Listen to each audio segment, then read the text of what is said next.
and welcome to the Route 1 Show, the podcast bringing you all the latest football action from West Yorkshire and beyond. I'm Stephen Brown, and with me this week it's Tim Feather. You alright, Tim? Alright, Stephen, how are you doing? I'm good, thank you. No Alex this week. No. Now, I'm not saying there's a pattern developing, but again, he didn't win the predictions that we did. Nope. And lo and behold, his chair's empty.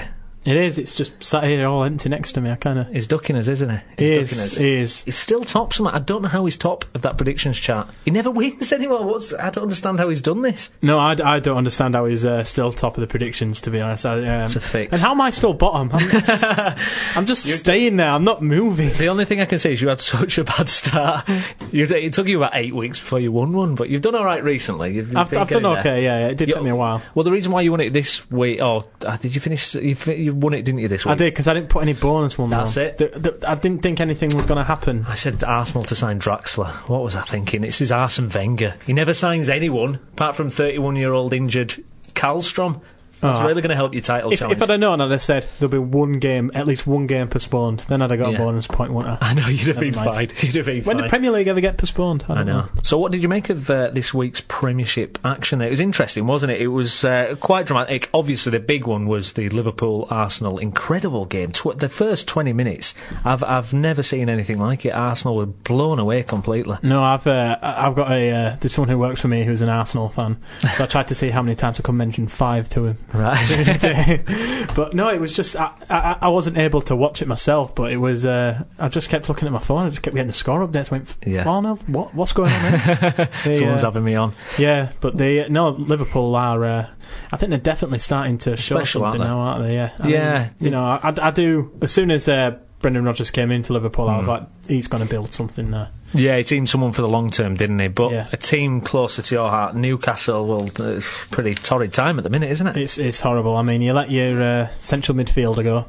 What could they do? I mean, Pardew came out and said, well, no team who's not in the Champions League can keep anyone they want. They're always vulnerable. But is that his fault, or is it Ashley's? Or I just kind of wish that Newcastle would have more taken the line with Cabaye that Bradford City took with Naki Wells, where it's like, we know he's going to go, let's try and plan for that already. But instead they had 4 days to do something. Now, as you know, in the window 4 days is a long time, and they didn't bring anyone in. And I think on the Monday afterwards, Joe Kinnear, the one who was brought in to bring all these signings, he left, and this club went, there will be no other statement on it. Now, for me, that speaks 1,000 words, personally. I think that means he's fluffed up. He's not gonna, And this is the guy he could knock on any manager's door in the world. So, yeah. I think he must have chose some bad managers to knock on the door. He must have been ringing up going, "Hi George, Graham, no, you don't manage anymore." None of these managers seem to answer. Fergie, no, you don't manage anymore either. Call rejected. We should also note, I've seen your Facebook post tonight doing the 5k run in this weather. Oh, good lad, what's going on? I'm just trying to do the January fitness thing has continued. Right. Keep going with that. There we go. You'll be joining Colin Robertson playing five-a-side soon. Sorry, Steve, you can't do the podcast tonight. He's Vieira, I'm Zidane. Get that head shaved. So, coming up on the show today, we've got a chat with Guiseley manager Mark Bauer, and we'll also be speaking to our Guiseley correspondent, the aforementioned Colin Robertson, about the Lions dropping form recently. And Huddersfield Town themselves, they seem to be struggling, and we're going to be speaking to the Huddersfield Examiner's Doug Thompson, all about the Terriers, and another West Yorkshire side in trouble at the moment at Bradford City, and we'll get our regular update from Pete Chapman all about the Bantams. Plus we'll also have updates for Halifax Town and Leeds United, and we'll be chatting to Chris Bell about Bradford Park Avenue. Now, as it's another FA Cup weekend approaching, me and Tim, we're going to look at whether the Cup still has the magic or is just a waste of time. That's coming up on the Route 1 Show.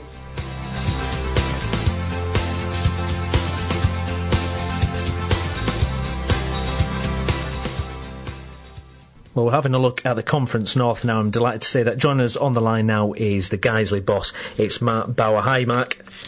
Evening, you all right? I'm good, thank you. Thanks for joining us.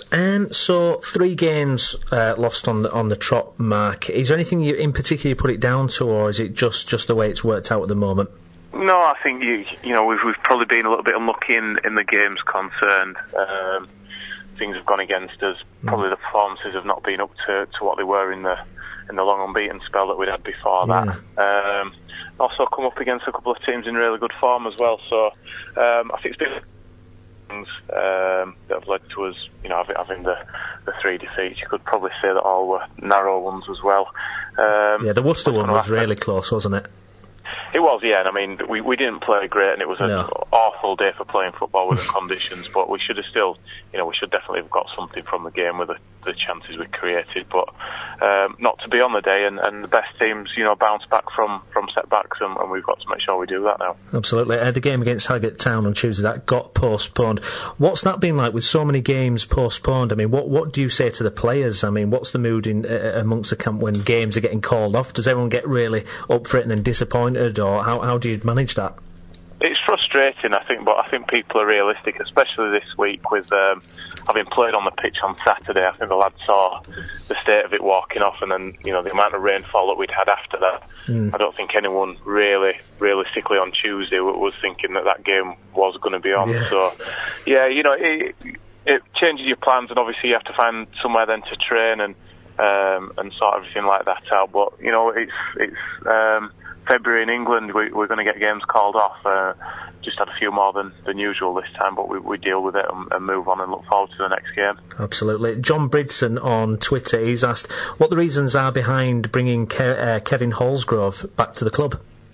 Well, Kev's a player that I thought played really well for us last season. He's a little bit different to the strikers that we've got at the club at the minute. He's got real pace and power about his game, and maybe more of a threat in behind defences. The way we play, we've got players that are good with their back to goal and can link the play up well. Now that's proving difficult at the minute with the kind of conditions that we're playing in. So Kev's pace and physical presence just feel might be able to allow us to adapt a bit better than we have done in the last couple of games to the sort of conditions that we're facing at the minute. And we're confident that Kev will do a good job as he did for us last season. Absolutely. Stalybridge up next. What do you think of that one? I mean, they're lying in 19th at the moment. They're not in a great run of form themselves. You must fancy yourselves against them. Yeah, I mean, we fancy ourselves against any team in the league. Our last away game, we went away to Telford, one of the favourites for promotion, and up until 20 minutes ago we were 2-1 up until Danny Ellis's send it off and looked like we were going to win the game. So we fancy ourselves going anywhere to get a result, and Stalybridge is no different. But one thing that we won't do is underestimate them. We've played Barrow and Worcester recently, teams below us in the table, and come unstuck partly because our performance wasn't up to scratch. So we've got to make sure we get back to basics and do the things that got us into the position we were a few weeks ago, on a long unbeaten run. I don't think it'll take, if we can just nail down one or two things and things can start going our way again. There's no reason why we can't start another good run on Saturday at Stalybridge. Absolutely. On a personal level, a few months into the job now, Mark, how are you finding it as a whole? It's been enjoyable. It's certainly more enjoyable when you're winning, but I've enjoyed the challenge of it. It sort of takes over your life. You're constantly thinking when you start at work, when you're at home watching telly, when you're going to bed at night. You're thinking about things, how you can make things better. What would be the best way to look after the lads that week, and what to do in training and players and opposition. But it's been enjoyable, and looking forward to the challenge ahead. We've got an awful lot of games to fit in between now and the end of the season, but a big gap to catch up really to get towards that top 5. But it's a challenge that we're looking forward to, and we certainly think we've got with a bit of luck on our side, and we can keep our key players fit. We've got a chance of still achieving something this season. Absolutely. One of your former clubs, Bradford City, they're struggling a bit at the moment. Have you been keeping an eye on them? What do you make of their current fortunes? Yeah, I'll always look out for the results, and I work in Bradford as well, so often get City fans in and talking about what's going right and what's going wrong. But I think if they were being beaten constantly, I think there'd be real cause for worry. But they keep picking up points. It's just managing to get the nose in front and win a game rather than draw, which they seem to be doing an awful lot of this season. And losing Naki Wells is obviously a blow, and bringing Aaron McLean into alongside Hanson, hopefully that can their partnership can can start to bear fruit, and they can start turning the draws into victories, and if they do that, a couple of wins will make a massive difference, and they'll start looking up again instead of down. Absolutely. It's FA Cup weekend this weekend, Mark, and there's a lot of debate around the FA Cup. Is it still, has it still got that special feeling, or is it a bit of a kind of waste of time? I mean, where do you stand on that argument? Well, certainly at the level we're at, it's a massive competition.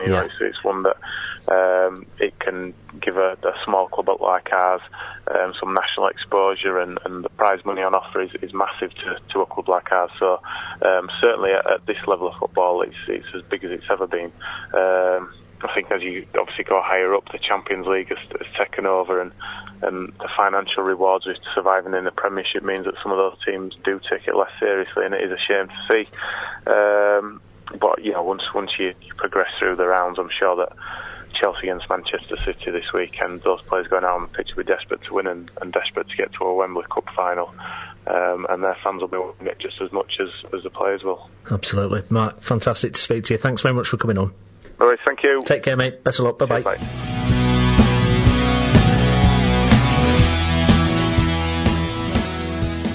Okay, well, we've just heard from Guiseley boss Mark Bauer there, and I'm delighted to say joining us on the line now, interrupting his bedtime story to his children, it's Colin Robertson. Hi, Colin. Hi, Steve. You all right? Thanks for joining us, mate. So we've just heard from Mark Bauer there, talking about this recent difficult run. 3 games on the trot, lost. Why, Colin? Why has this happened? No, it's been a mixture of things, but obviously the interruptions to games doesn't help. But equally, it's just these pitches as well have suited some of our style. Yes. We've struggled to get a passing game going on through some boggy conditions we've played, and the games have sort of been, it's really true to say, a boggy pitch is a great leveller, and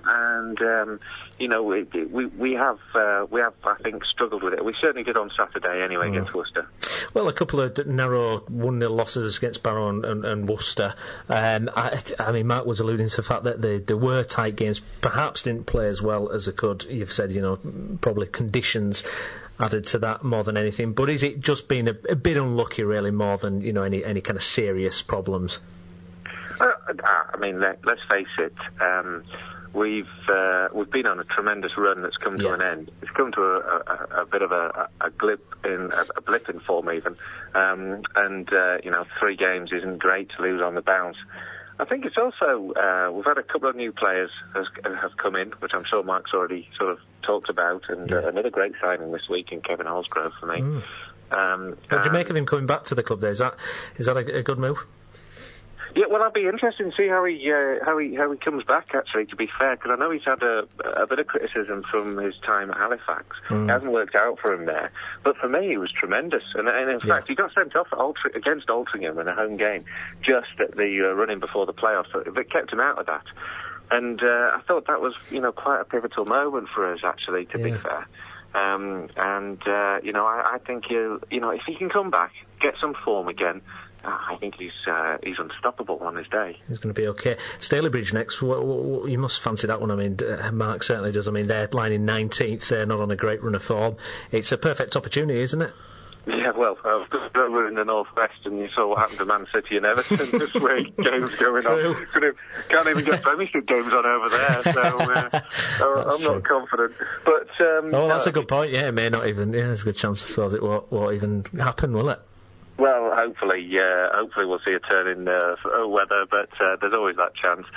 Lovely ground, great club actually, Stalybridge. I always think it's a tough game when you go there. They never give us an easy ride, and even though they're struggling for form, there's a bit of a grudge and a bit of competitiveness between the two sides, really, that stems back from some of our previous encounters. So I'm actually hoping it will go ahead, because I'm hoping it'll be on, because it'll be a really tough encounter, and we need to come up on top, and I think it'll be a cracking way to get back into a bit of form, and just the sort of game we need. Touch wood, it'll be on, and I'd feel confident for it. Fantastic. Colin, thanks very much for joining us. Cheers, Steve. Get back to reading the bedtime story for your kids now. Pleasure to speak to you. Take care, mate. Bye-bye. Ta-ra, mate. Bye. There we go, that's Colin Robertson, our Guiseley correspondent. We also heard from the Guiseley manager as well, Mark Bauer. Top man Mark Bauer, I've just got to say, only arranged the interview today and he was more than happy to speak to us, so top marks for Mark there. Really appreciate that. So Staley Bridge next. I fancy Guiseley to, if it's on, if the game actually starts. That prediction is PP. Exactly. If we're only doing the predictions this week, I'd definitely go for a bonus match called off. But if it goes ahead, Tim, what do you think? I'd probably go for a 1-0 Guiseley. I think they'll get a scruffy win to get out of this run of form. Yeah. I mean, they don't draw much, so they either win or lose. Yeah, that's it. Yeah, there's not much, is there? I'm going to go for a narrow Guiseley win there, I think. Follow us on Twitter at The Route 1 Show. Visit our Tumblr, tumblr.com/The Route 1 Show, or email us, theroute1show@gmail.com. Team in our region struggling for form at the moment is Huddersfield Town, and on the phone now to discuss everything to do with the Terriers is the Huddersfield Examiner's Doug Thompson. Hi, Doug. Hiya. How are you doing? Thanks very much for joining us. So Huddersfield have lost 5 out of the last 6. And it was a bit of a thumping against Forest, which obviously followed from the Leeds game. Good win against Wigan in between that. But what's happened recently, Doug? I mean, from looking at the goals myself, it seems that Huddersfield seem to create a few chances and then just concede after that, and it seems to all go a bit wrong. Is that a bit naivety? No, you're probably quite close to that there. I mean, they are creating quite a few chances. The quality of the chances against Forest weren't as good as in previous games, it has to be said. You could possibly argue that they are creating the right kind of chances for the people that they've got on the pitch. Obviously, Naki Wells hasn't scored for a couple of games. To be fair to him, he's not getting the kind of service that that I guess he needs, really. I mean, obviously, Bradford fans will see a lot more of him than I have. Yeah.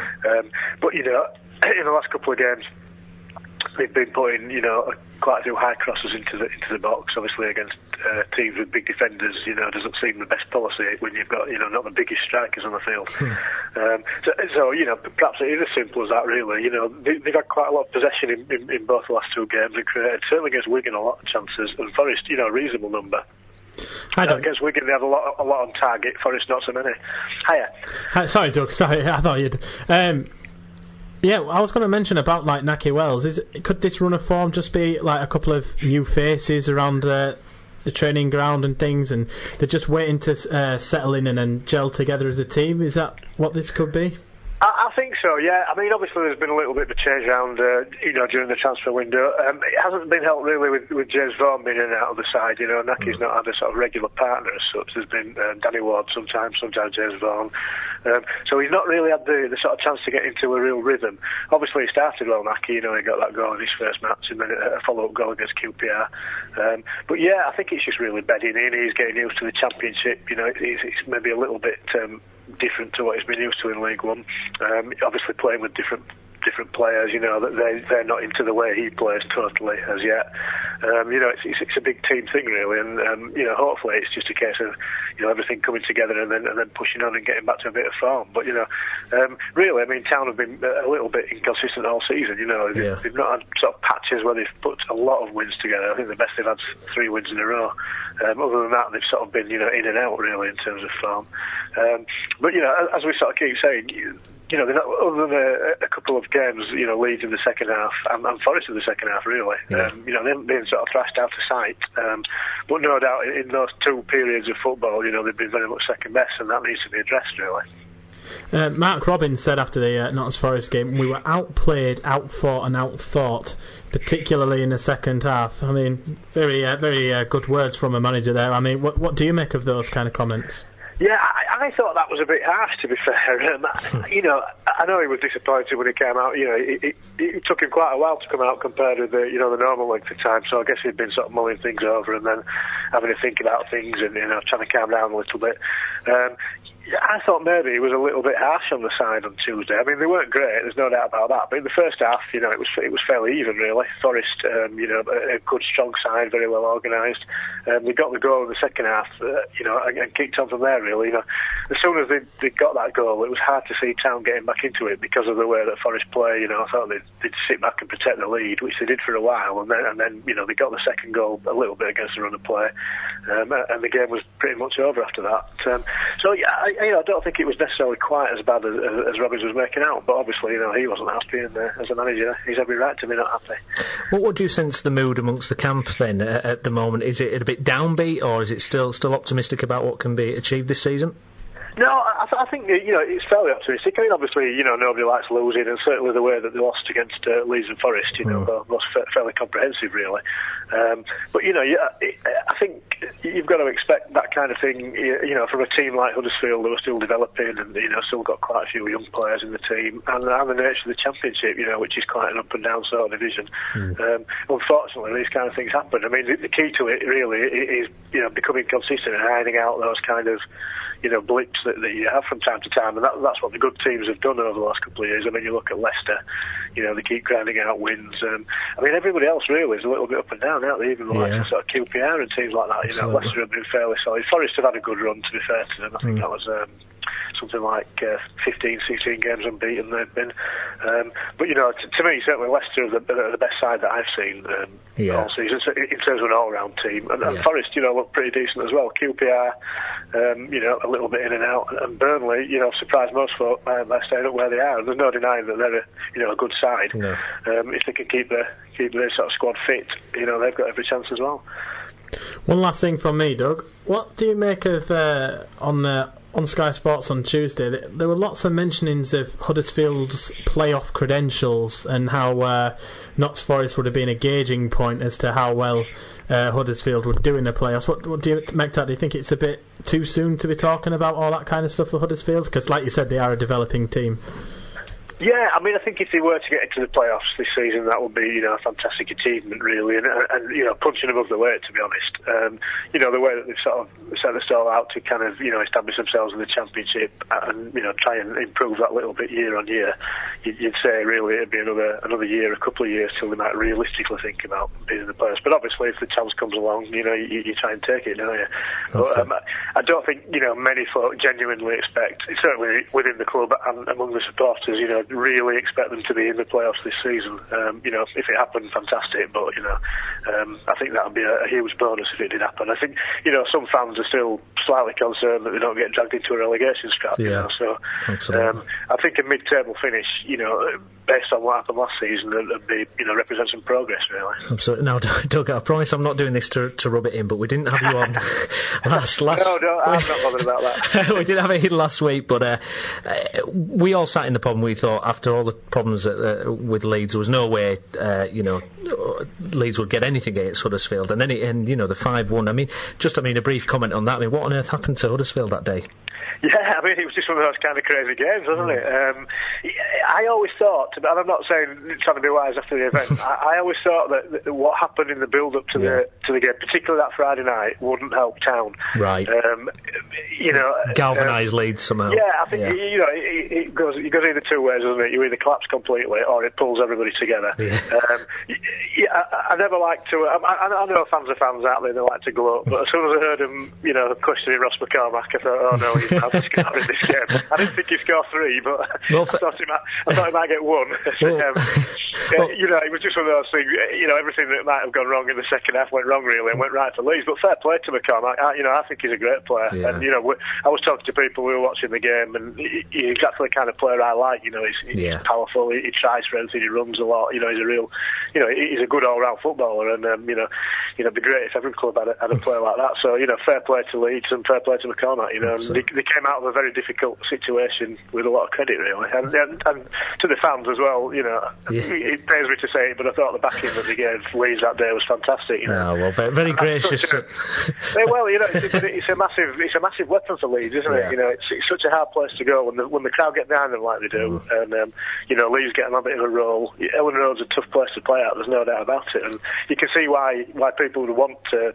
If you were in that situation of being able to buy football clubs, why you'd want to buy Leeds, because there's a lot of potential, a really good fan base, and a decent stadium. So fair play. No arguments about the scoreline, really. We'll have to get you to do the Leeds updates, Doug. That was brilliant. So finally, Birmingham next. How do you see that one going, Doug?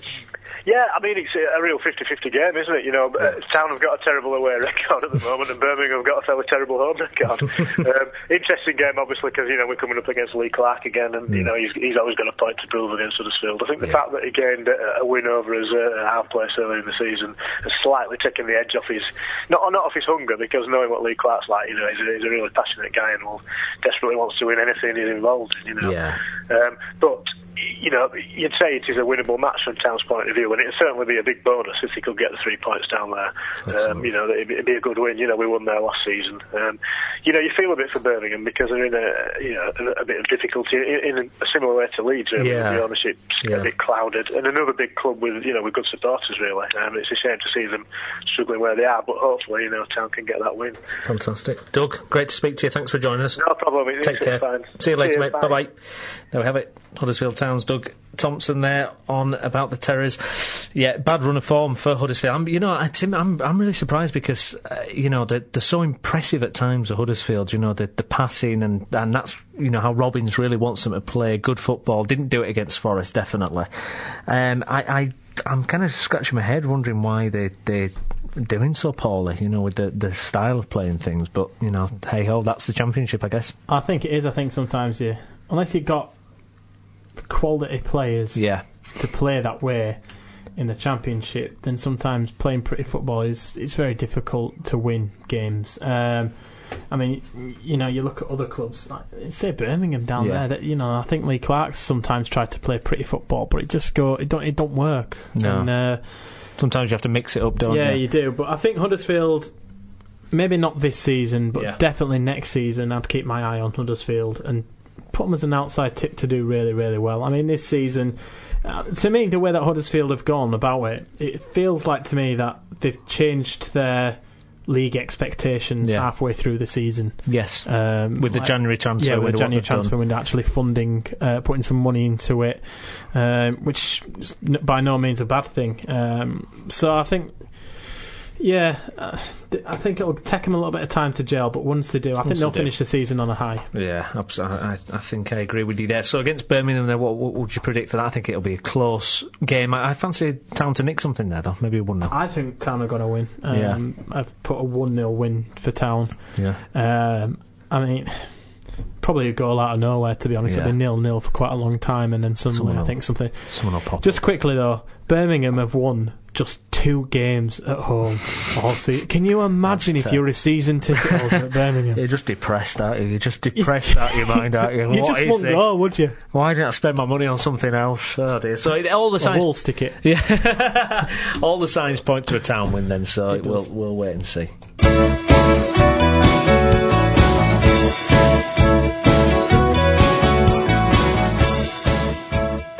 OK, let's have a look at Leeds United in the Championship now. Our normal correspondent, Jennifer Berry, she's ill at the moment, so do get better, Jen, and hopefully we'll speak to you next week. Tim, Leeds got a couple of great wins amongst all the turmoil, beating Huddersfield and Yeovil, but then it all kind of went wrong on Tuesday against Brighton. They didn't play well. It was a close game, probably should have drawn it really, but didn't really show anything. Brian McDermott after the game, he said, we didn't have enough control possession after they scored. It was a tactical game and they managed to nick it. We didn't create enough chances, but neither did they really. I would agree with him 100% really, and I think before we get into it, a lot of fans disappointed with that result.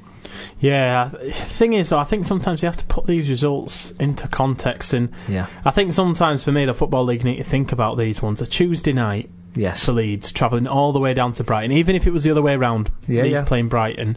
You've seen it when Leeds played Bournemouth. That's a big journey for them to make. Leeds won, which is good for Leeds. And then Huddersfield, when they played Bournemouth a couple of weeks ago, they lost on a Tuesday night. It is a long journey to make on a Tuesday night. So I think 1-0, for the players, it's not too bad. It's not the worst thing that could have. Looking at kind of what Leeds fans have said, some are... I suspect that there's a growing number of people slightly unhappy with McDermott. Obviously, when that Friday night happened, massive support for McDermott. Guy with great dignity. I think he's handled himself like a class act through all this Chileno nonsense. But is he going to be good enough for Leeds? Is he going to be good enough? Some fans have been saying he kind of sucks up to the fans a little bit with his comments sometimes, and it kind of glazes over what was a terrible run of form before the Huddersfield game, and disappointing performances still. Is that harsh? I mean, where I don't think he sucks up to the fans at all. I mean, when he'll be happy when they win. Obviously, he'll be happy when they win. But when they, he'll pat the players on the back. Yeah. When they win and when they get a draw, but when he's not scared to shy away from it. I mean, when they lost to Rochdale, when they lost 6-0 to Sheffield Wednesday, he didn't shy away from it. He did drag the players in and stuff like that. He didn't tell fans what they wanted to hear. He didn't hear, it's just a one-off kind of thing. He fully on, blatantly said it's everything. We've messed up. So I don't understand why anyone would. It's only his first season in charge. I mean, that's it. Absolutely. He's still got to get rid of. You'll probably know better than me, but there's probably still a bit of dead wood there in the squad. It's not quite the free-flowing, attacking football that Leeds fans want. And I think you look at it. I know Jimmy Kevy's had a lot of stick from fans, but I think if you give him time, I think he'll come up trumps for the club. Cameron Stewart, who couldn't play because of this loan complication, so he's available at the end of the season instead. He played fantastic against Yeovil. I think he's going to be a real good set. They're Brian McDermott signings. He's had to work with a lot of Warnock players and the like. Okay, some people could argue he signed Noel Hunt and that's been a disaster. But I think if McDermott's given time, money, to do it, but Tim, will he have the time? Because Cellino, apparently they've exchanged the contracts, they've shook hands, he's going to get 75% of the club, but it all depends if the Football League accept it, and it's going to be up to 2 weeks before they decide. I'm slightly mixed on this Cellino thing. I think for Cellino and the sports capital, I think what you're looking at is a group of people who love the club under sports capital and someone with money. Well, absolutely. Do you want the money? Do you want craziness? You get the money, but you get the craziness. Thing is, though, I mean, a lot of people have given Cellino a lot of bad press. Let's try and balance the argument. I have read a couple of newspaper reports from Italy, and Cagliari fans absolutely love him. Yeah. They love him. And make of that what you will. I'm not supporting him. I'm just saying, I think a lot of things have been badly said about him, but no one's actually giving him one of the frauds or one of the police investigations, whatever you want to call it, was because he was trying to build them a better stadium and the council were blocking it. Now that's showing ambition, and if he brings that kind of ambition to Leeds, apparently he said if he gets approval the day after he's going to go and buy Ellen Road back, which will be a tremendous gesture. But people may look to the other side, 36 managers in 20 years and something like that, but the fact is, it's been revealed, and nobody knew about this on the outside. I don't think that how dire Leeds' financial straits are at the moment, and he's got the money. He's got the money. These other consortiums have not been able to prove that they've got the cash. See, I don't fear if Cellino did come in. I don't fear for McDermott as much as I did, purely for the fact I think, obviously, Cellino was in Elland Road on that Friday night. Well, apparently they both play musical instruments, so McDermott said he's going to chat to him about that. There's a video of Cellino out there rocking a guitar, so and there is a famous clip of McDermott having a little sing-song on YouTube as well, so maybe they can bond over that, and who knows, a band. Maybe they'll start a band, Tim, and it'll all be fine. But I think for the I think he saw the reaction of the fans on that side, and I think that's one reason why McDermott was brought straight back in.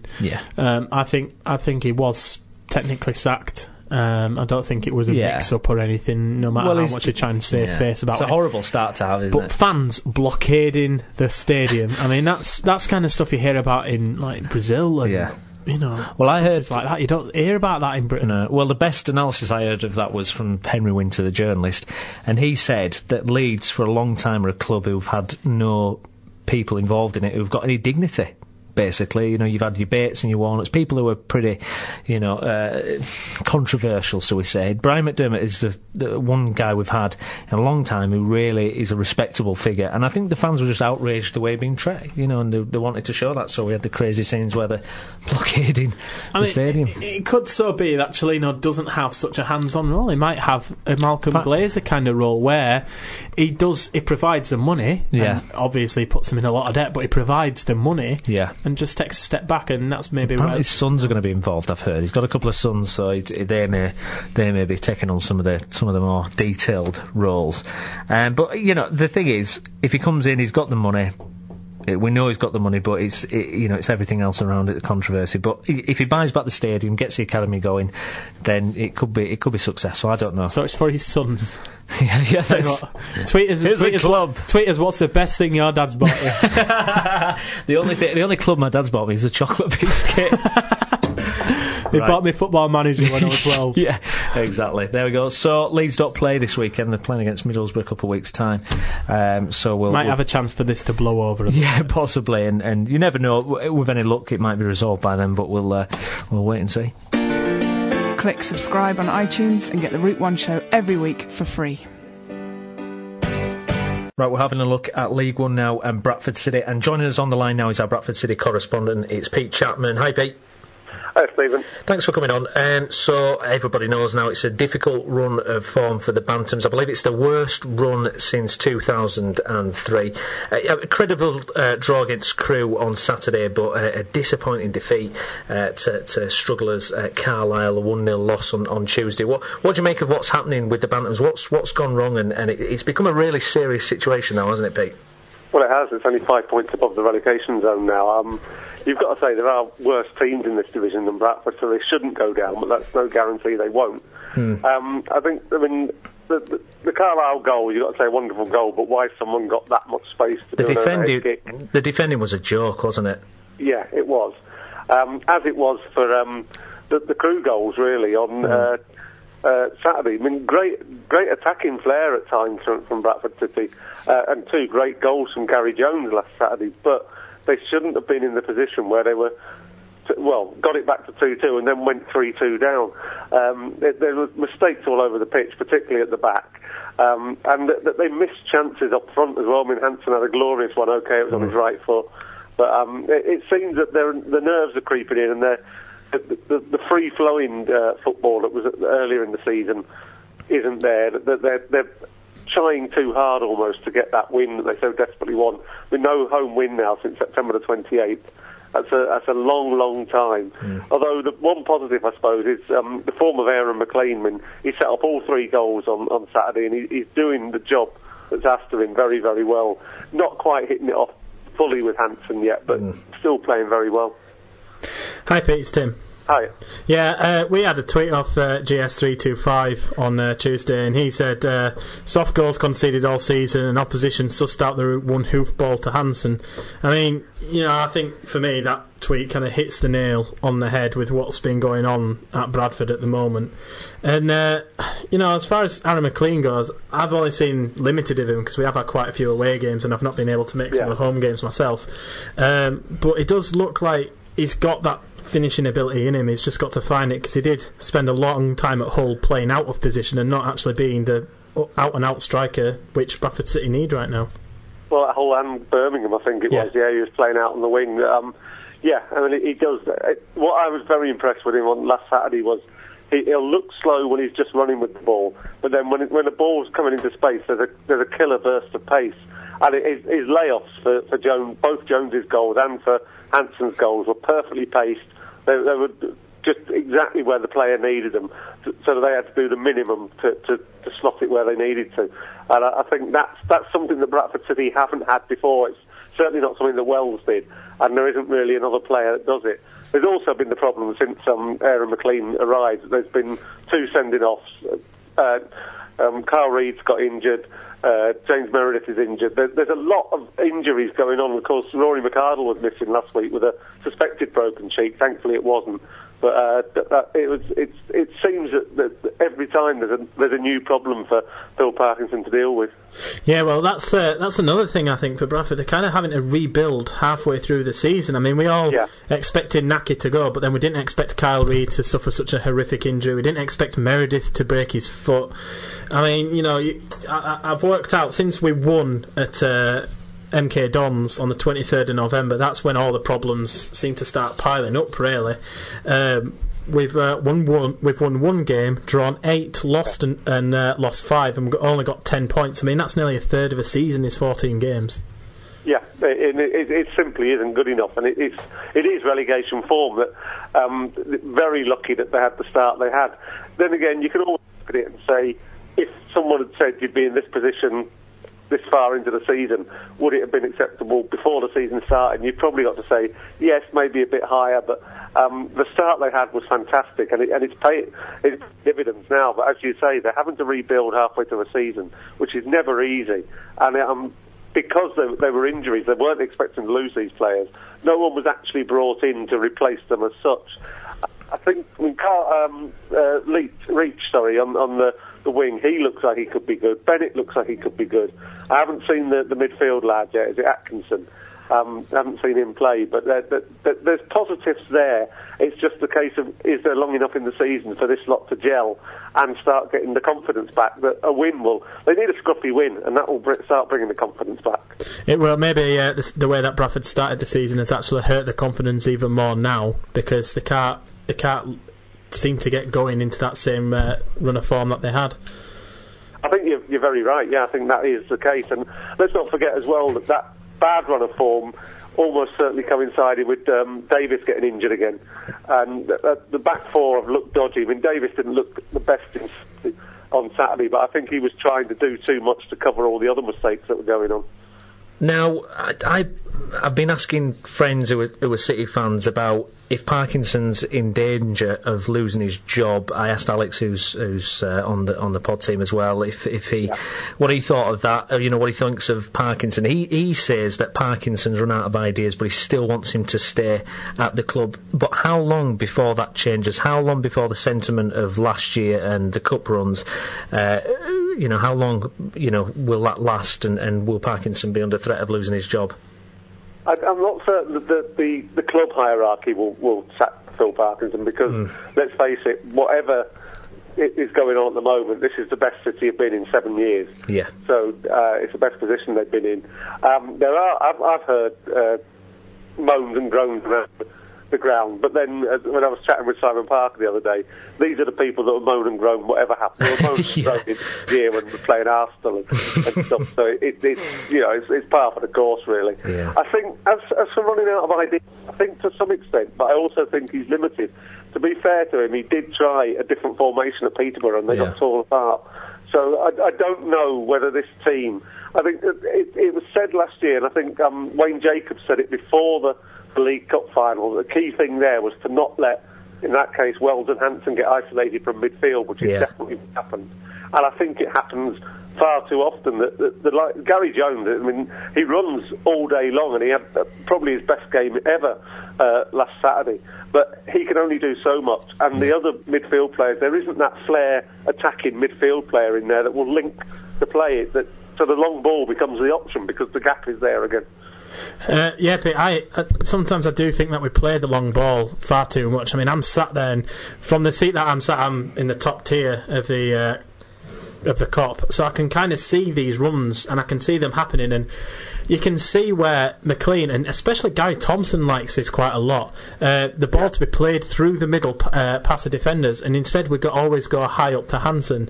And there's been a couple of chances. I remember in the Preston game, Aaron McLean, he managed to latch onto one of these and get through on goal, but the keeper saved it. And then there was one a couple of weeks ago where Thompson did it, but the ball was bobbling and he ended up skying it. I mean, I think that is one of the key places where Bradford can score, which is playing that through ball, but we just don't do it often enough.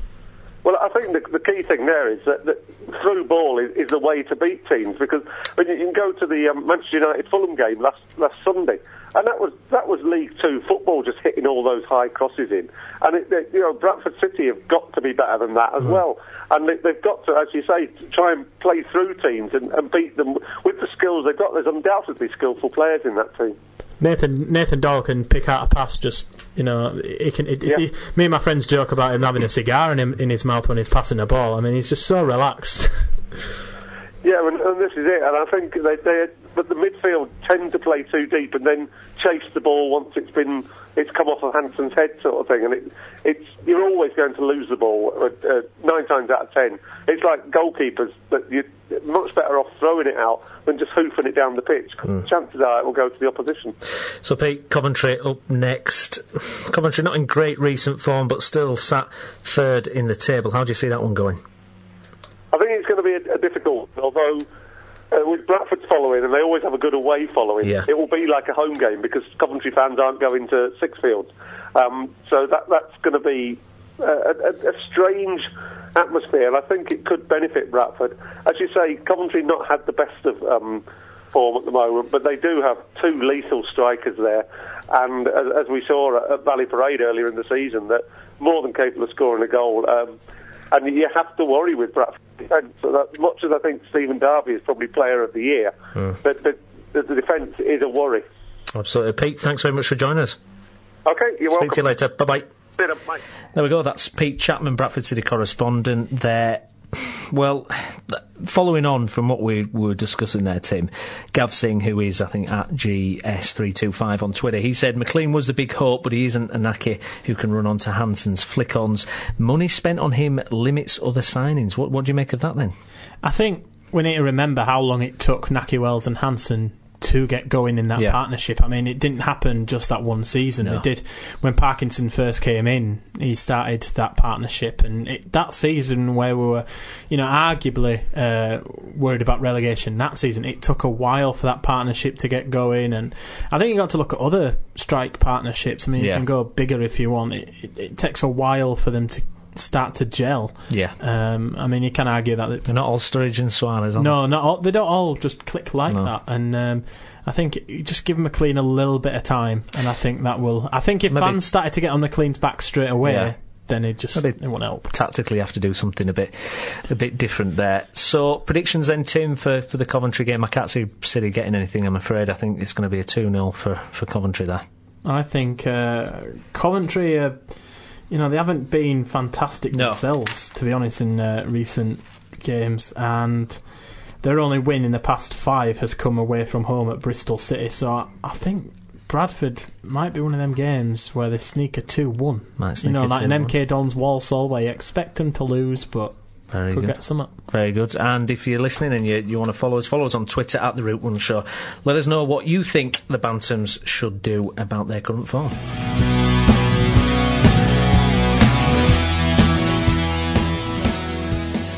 Okay, we're having a look at the Conference Premier now and Halifax Town. Now, we normally speak to Andrew Pinfield around this time, but as of the time of us recording the Route 1 show, Halifax are currently playing a game. Yeah, so it's currently 0-0. So we'll record 2 edits of that was a bad game. I knew they were going to lose it or win it. Who were they playing, Tim? Chester. So Andrew will be there now. So good luck to Town. Great, there. They've got that game on. I know. Considered. Yeah, by the time when we finish up recording, if it works out, we may try and get Andrew on the phone, see if we can get some kind of match review. But we'll wait and see. Halifax Town, in the meantime. Tim, how are they doing at the moment? What do you make of their current form? Well, they haven't played since 4th of February and they lost 5-1. Where they won 5-1. Lee Gregory, a hat-trick. Sorry, I've got my notes right now. It's like Halifax losing 5-1. This isn't Huddersfield Town. Yeah, and Lee Gregory got the hat-trick in that one. So, it's one of them run of forms where they haven't played much. No, well, it's interesting with the Hallsgrove thing as well, isn't it? It was returned to Guiseley and he wasn't a success at Halifax. I would love to have heard what Andrew would have had to say about that. I mean, Neil Aspin, he had this to say. He said, of course, when he returns, I will leave the door open to anyone, so there's every chance he will be a feature of my plans next season. Obviously, it depends on personnel, but Kevin is a great lad, has caused me no problems. He's got a great attitude, so I definitely wouldn't just close the door on his future at the club. That seems to me, reading between the lines there's been a little bit of an issue there, or fans certainly not happy with Hallsgrove. If you want to tweet us at the Route 1 Show, Halifax Town fans. Let us know what you thought of Hallsgrove and his move to Guiseley, and if you'd like to see him back at the club in the future or not.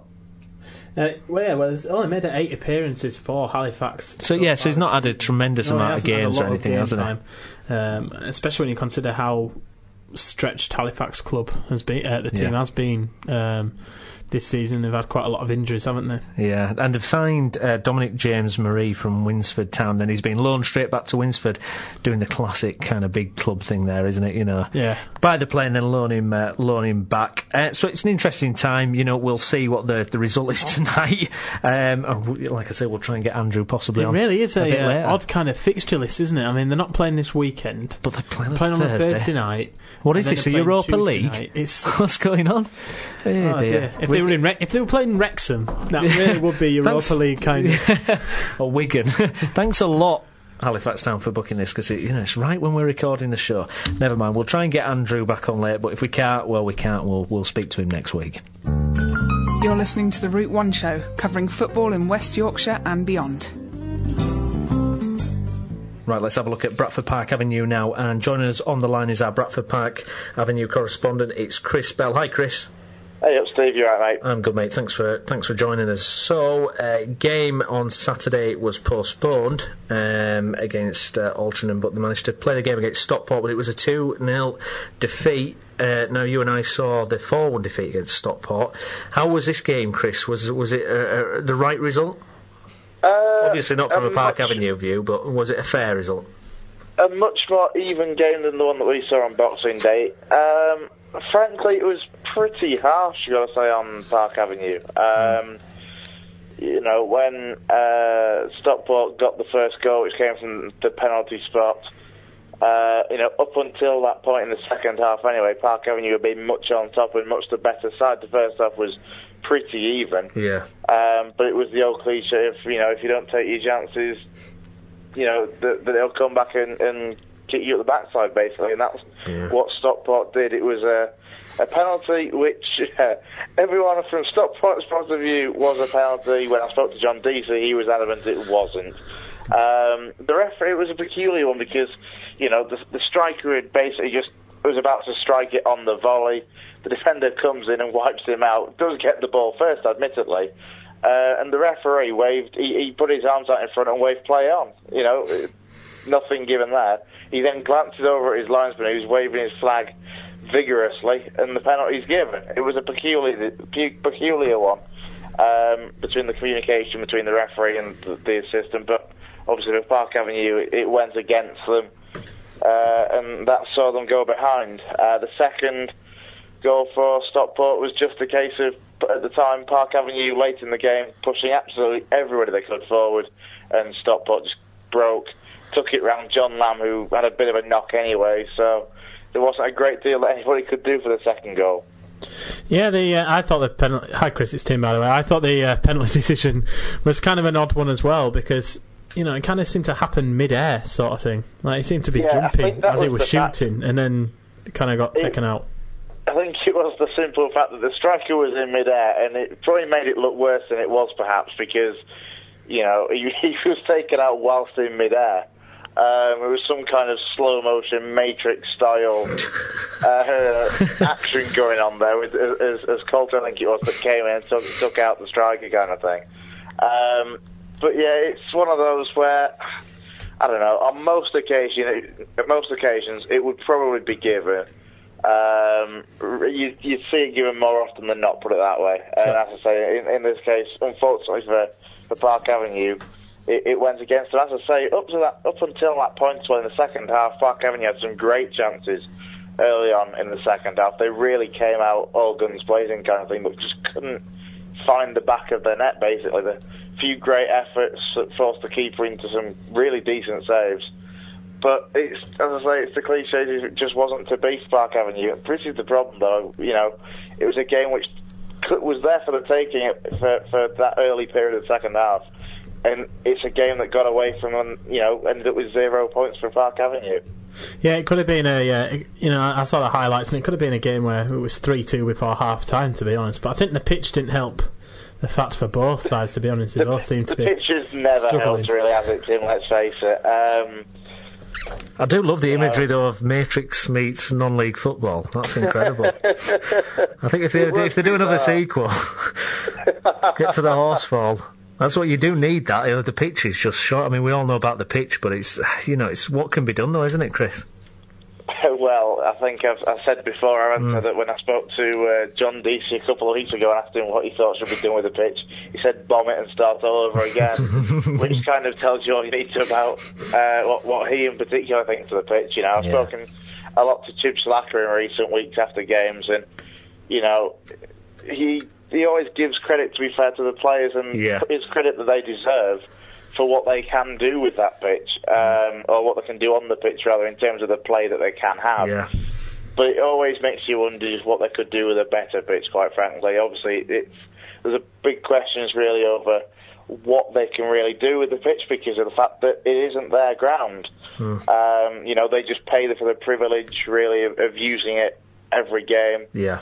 They pay a premium or whatever to the council, and in that premium, that covers pitch maintenance. Now, obviously, could I don't want to be particularly harsh, but let's face it could be maintained a lot better somehow. Even just if they just bought a heavier roller, because that's just something as simple as that. Yeah, something as simple as trying to get, because that pitch is never, let's face it, it's never flat or anywhere near flat really. No. Come kick-off. Let alone, by the end of it, it's like playing over a flaming mountain range. We had a kickabout, didn't we, after the Leamington game? We had a kickabout on there, didn't we? And it was just, we were trying to pass the ball, and it's just no good at all, is it? Yeah, you can just try to pass it, from between two of you, 10 yards, and it's so rutted and bobbled, it's untrue. So it's one of them.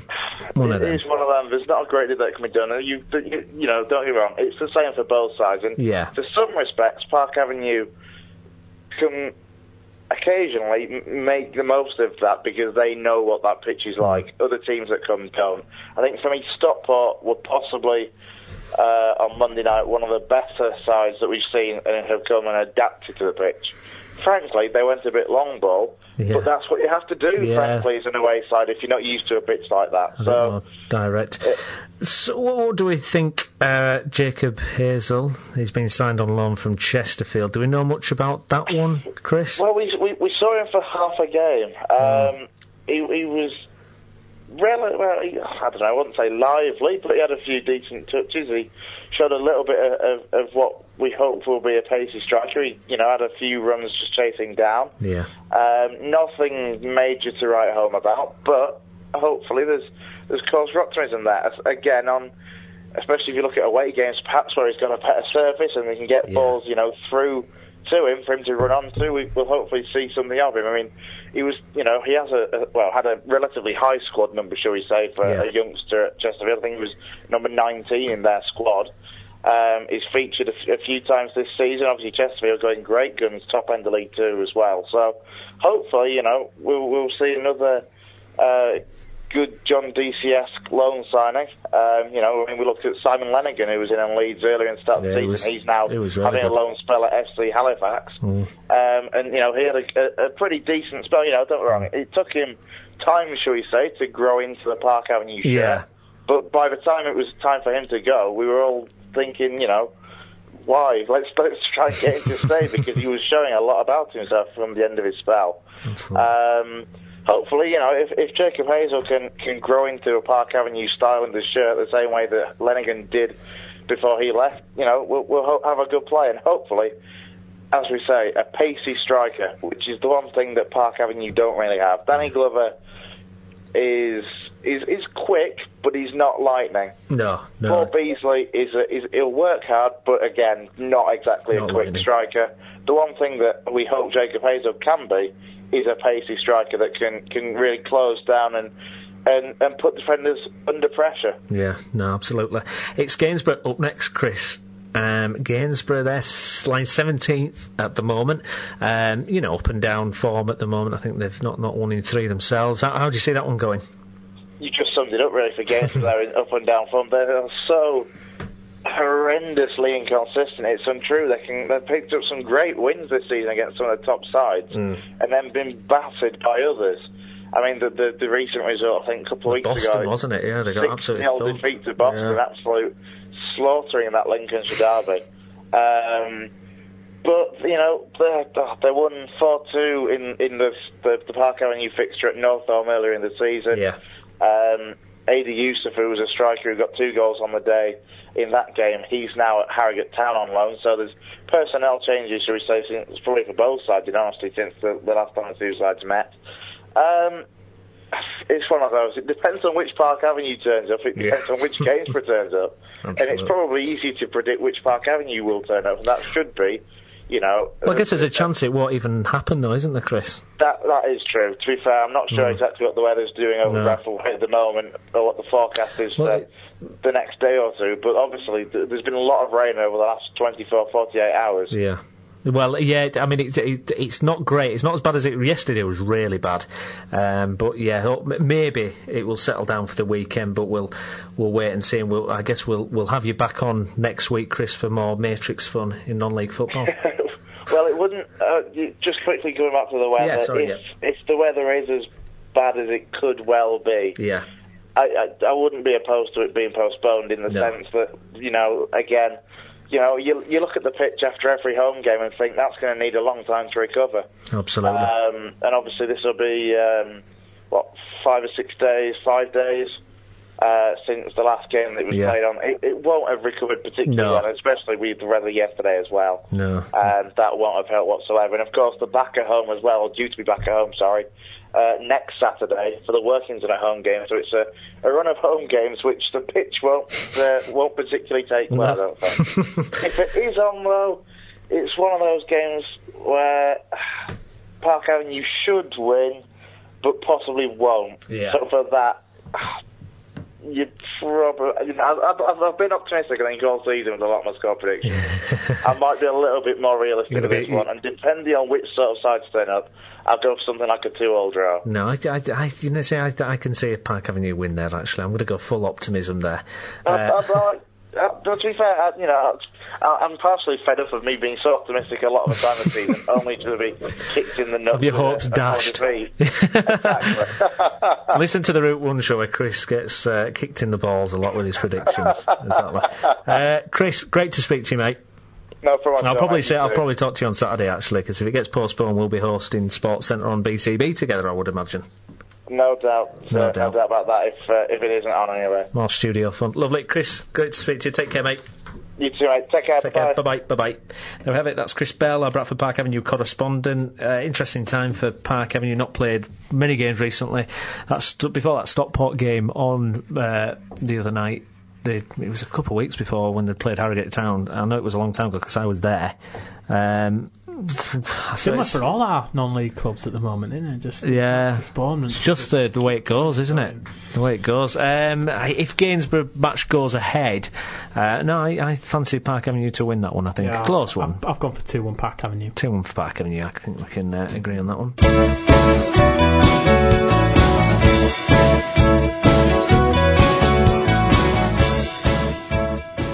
Okay, so it's FA Cup weekend this weekend. So me and Tim now, we're going to have a look into the FA Cup and its significance with everything that's going on in the game. So, Tim, FA Cup, are you for or against? Let me just put down the arguments so far, because the FA Cup, they say it's lost its magic. Doesn't create that special feeling anymore.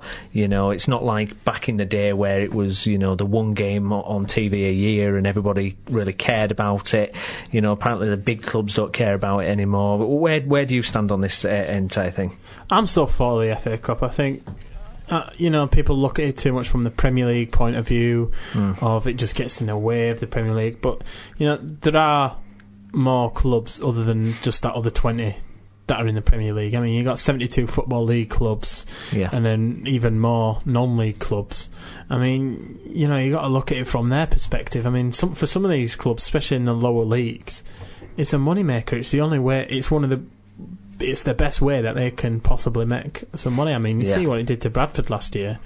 I know that was a League Cup, but the FA Cup, I mean, the prize money in that one It's even more. I just don't see, but isn't it? I mean, even when Kidderminster, had that run and they played Sunderland, there wasn't the fervour around that game that you normally get, or you'd get 10 years ago when a small club went to a big club. It was just kind of like, all right, that's good, yeah, that's great, but there wasn't that romance around it. What about a couple of seasons ago when Crawley ended up at Old Trafford?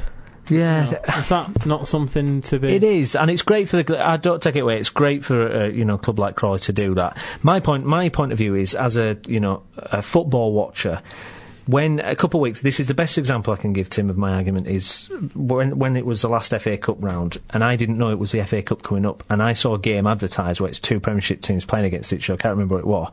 And I was like, oh, that's a decent game, that. And then when I found out it was in the FA Cup, I was disappointed, and I kind of noted that reaction myself. I said, well, why am I disappointed? It's like, I want to see the Premiership. I'm not bothered about the FA Cup. I don't think I've watched any FA Cup this year. It just doesn't grab me. It doesn't interest me. I like this weekend. I'm disappointed it's FA Cup weekend because there's going to be no Leeds games, there's going to be no Premiership games, and Did you not find it fascinating when Oldham beat Liverpool last season? Yeah, not really. Sheffield United beat Fulham. They beat a Premier League team. Admittedly, it took them until the last couple of minutes of extra time, but they still beat a Premier League team, and they're still the lowest ranked team in the 5th round. I mean, that's got to be something. And you look at the two massive games. Yeah. I mean, if you want to look at it from the Premier League point of view, this could also gauge where these clubs are as like an exhibition match kind of thing. Yeah. You've got Man City against Chelsea. That's a big... And Arsenal against Liverpool, which was 5-1 last weekend. Well, that's another perfect example. When it was Arsenal versus Liverpool this past weekend, I was like, wow, that is great, that is fantastic. I can't wait to watch that game. This FA Cup one, I probably won't even watch it. Doesn't interest me. What if like a rematch? Like a grudge match kind of thing? No. Especially with it being at the Emirates now. Yeah, but there's nothing on it though, is there really? Do Liverpool and Arsenal care about the FA Cup? No. The prize money's not enough. They've won loads of FA Cups in the past. There's no Champions League place riding on it. What difference does it make for two clubs like Liverpool and Arsenal? Do you really think Liverpool and Arsenal are going to be going all out? Or if Arsenal win, perfect example, if Arsenal beat Liverpool, which would they have taken? The FA Cup win or the league winning the league? It's the winning the league, isn't it? That's not even debatable, is it really? For a club like Arsenal, I think they should be going for some silverware. For me, it's still like, I was really annoyed when Newcastle messed up against Cardiff. They were winning and they messed it up. Newcastle have not won a trophy for over 50 years. And if Pardew wants to cement his name, he needs a trophy at Newcastle. And I tell you what, the FA Cup was the easiest way. It was the easiest way for him to get a trophy. And for me, I agree. A lot of the clubs... Now, you look at Arsenal... Chelsea, Man City, Man U, they're all still in the Champions League. But the clubs from there down, the ones who have pretty much got their safety under the belt. I mean, look what it did for Swansea. Yeah. Look, that was a League Cup again, I know, but look what it did for Wigan. Wigan were in Europe for but if you ask Wigan fans, would you have preferred the FA Cup or Premiership survival? Which would they have taken in the long run? Possibly you could say the magic of the FA Cup, they've won a trophy, great. But the impact that has at Wigan now, we're starting to see what that means. You're playing in the Europa League, Wigan. You're gritting it out in the Europa League. Do you really need, gritting it out in the Championship, rather? Do you really need trips to God knows where on a Thursday night? Well, I'll ask you this. What would you prefer? Leeds get promoted to the Premier League or Leeds win a trophy? In the FA Cup. Well, since neither seems very likely. Which would you prefer as a fan? I understand. I think it's great. For me, to win eventually, the cup. you're going to get relegated from that league. The FA Cup, no one can take that off you. No one can take that off you. You've won it. What about the devaluing argument? The fact that big clubs don't take it seriously, apparently. So therefore, it's kind of. Well, I did a bit of research into this, and it did annoy me that the Premier League over. I think the money in there it starts to get stupid, and the FA Cup should be able to challenge that, really. Well, because the team that comes in 20th gets 0.8 million. Yeah. Okay. The team that finishes 19th gets 1.5 million for winning the FA Cup, taking away all your prize money from the other rounds. Just winning that final, you get £1.8 million. And plus the TV money you get in the Premiership dwarfs what you get from any FA Cup revenue anyway. But some of the things, and I think that could be done to improve it. And Gillespie on Twitter, he got in touch. He said, "Cup winners should get a European Cup spot, not fourth." I agree with that. I think that immediately would change the entire competition. Absolutely. Can you imagine that? I mean, that Arsenal-Liverpool game this weekend, suddenly that would be like the Premiership game that we had last weekend. Man United would have to win the FA Cup. It was so exciting. And if you did get, say, Newcastle or someone like that, who've got this, wow, we could play in the Champions League, because, you look at Newcastle season now, it's pretty much over. It's another factor as well, Tim, the TV coverage. The fact that, I think ITV and BT show it, don't they, at the moment? Yeah, Adam Bridson told us on Twitter, he went, his lesson since ITV started covering the competition, in my opinion. Yeah. When it is back on the BBC, it will be better, which... I don't buy that argument. BBC do pick it up next season. However, the only thing I will say about the BBC is... Yeah. Their coverage of football is not much better. Well, take away all the adverts, which annoys me about ITV. The BBC seems not the best at the moment. I don't think that's the crux of it. I think the European Cup spot is the thing where you'd be talking. The Champions League offer is what's going to get it. I think does it to me. I'm just a viewer. I don't care if it's on ITV, BBC One, BT Sport, Sky Sport. I'm just going to watch it if I'm interested. End of. It doesn't matter what it's on. Another point that Steve Fowley brought up. He said big clubs in the Premier League have destroyed the FA Cup and its traditions. One of the most respected competitions in the world is turning into a tin cup competition. Again, that's looking at the power of the Premiership, against everyone else, kind of thing. Well, there's still 10 Premier League teams in the FA Cup at the moment, and 6 Football League sides in it. So you could argue yes, but then of them 10 Premier League teams, wouldn't you like to see one of them win it?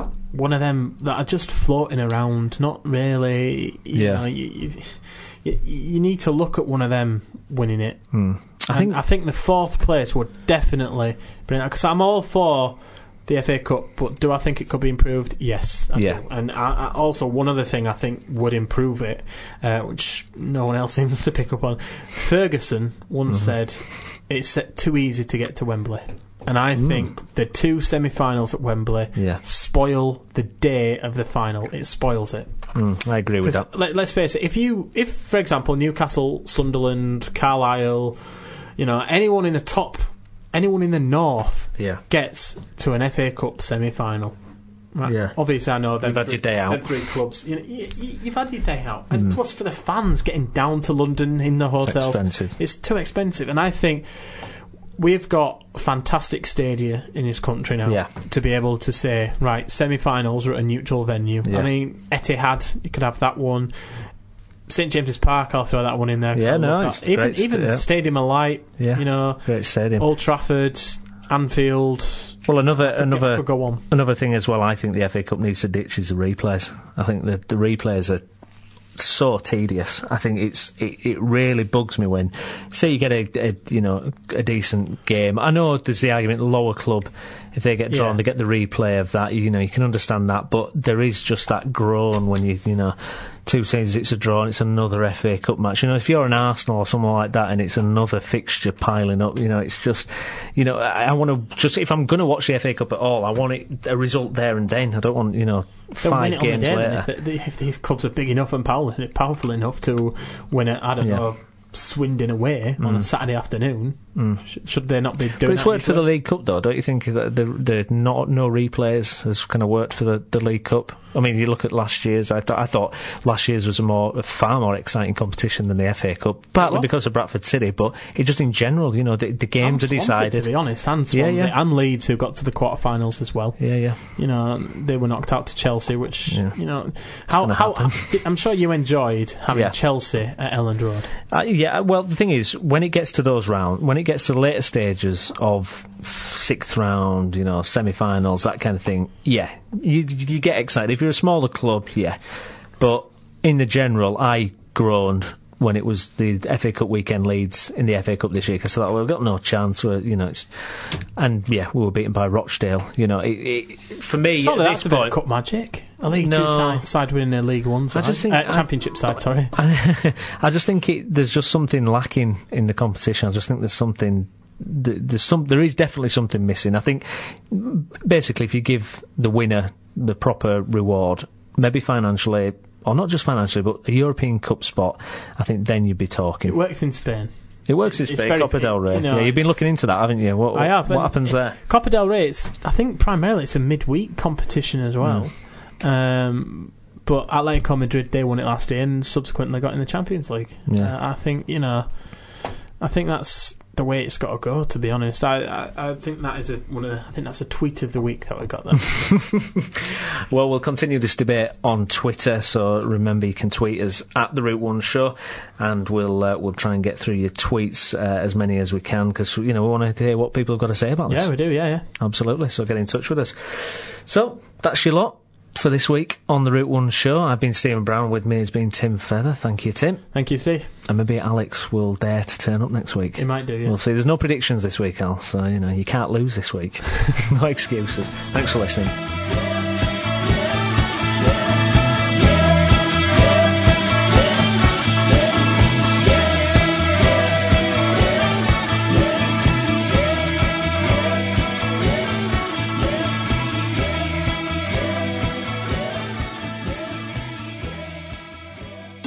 Follow us on Twitter at The Route One Show. Visit our Tumblr, tumblr.com/The Route One Show, or email us, theroute1show@gmail.com.